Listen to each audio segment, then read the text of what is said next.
What if I told you the most honorable Sith Lord in galactic history wore a mask not to hide his shame, but to shield others from the monster he had to become to protect them? He didn't crave power for himself, he didn't fear death. And when the galaxy stood on the brink of annihilation, it wasn't a Jedi who stepped forward to lead them, it was him. This was Darth Marr. Stay with me, because this isn't your typical Sith story. This is the tale of a warrior who earned the respect of both Sith and Jedi, a tactician, a titan in the Force, and perhaps the only Sith who deserved to be Emperor. To call any Sith noble might sound like a contradiction.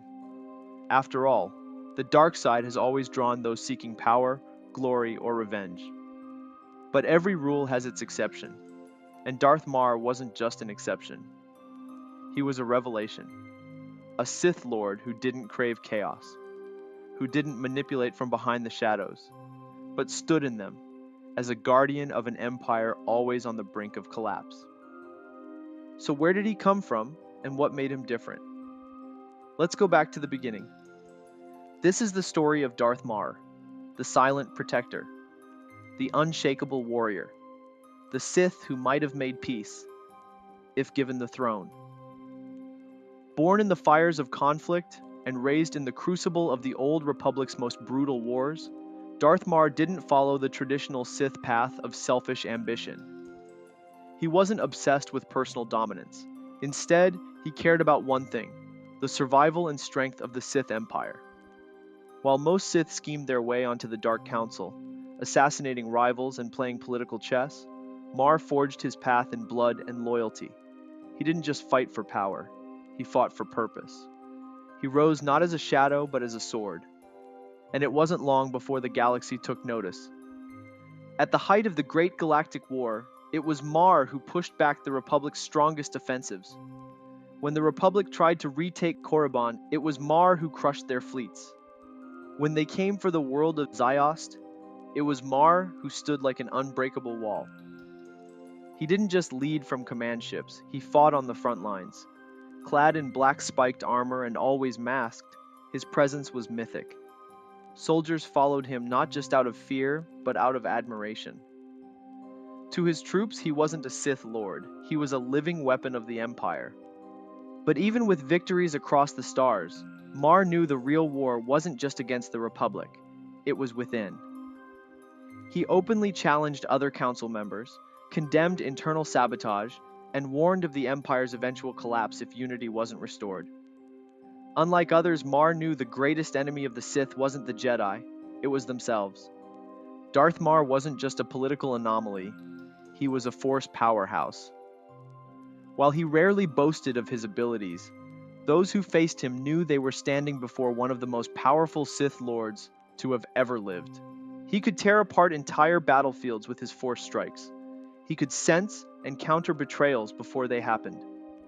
His command of the dark side was precise, unrelenting, and somehow still disciplined.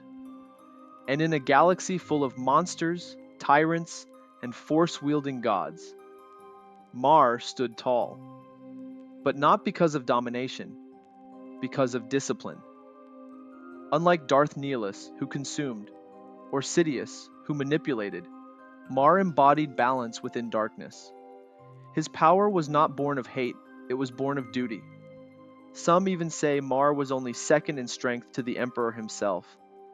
But unlike Vitiate, who feared death, clung to immortality, and sought to consume all life, Marr embraced death as a natural end, a step in the Force's plan. His creed? Life is the enemy, death is our solace.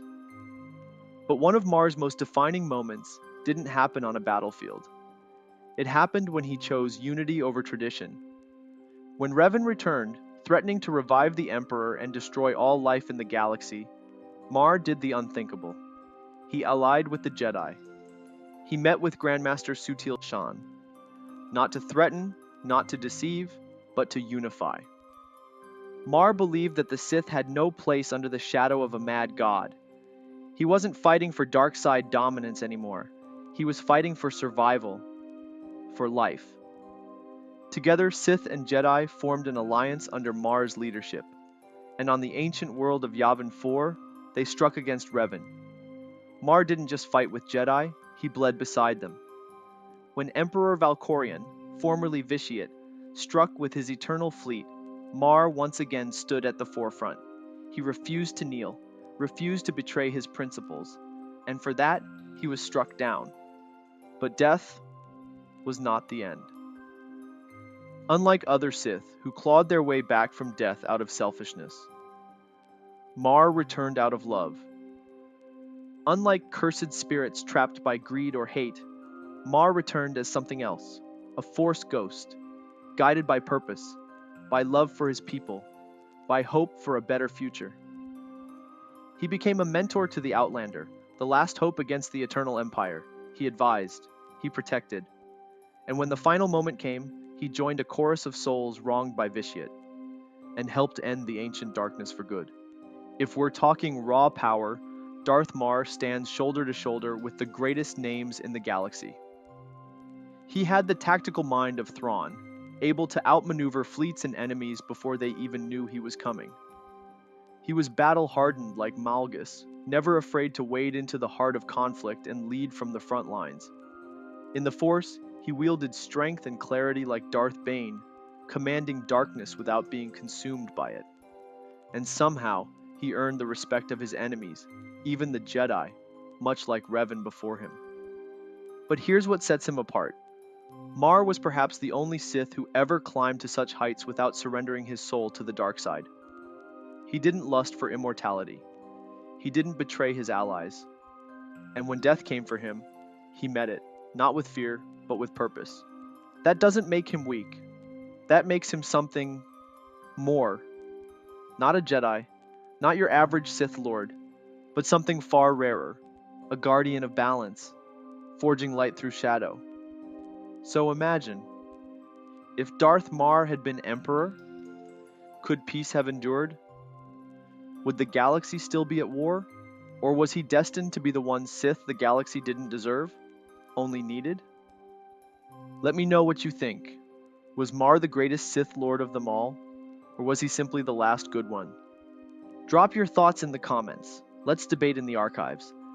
And as always, may the Force be with you.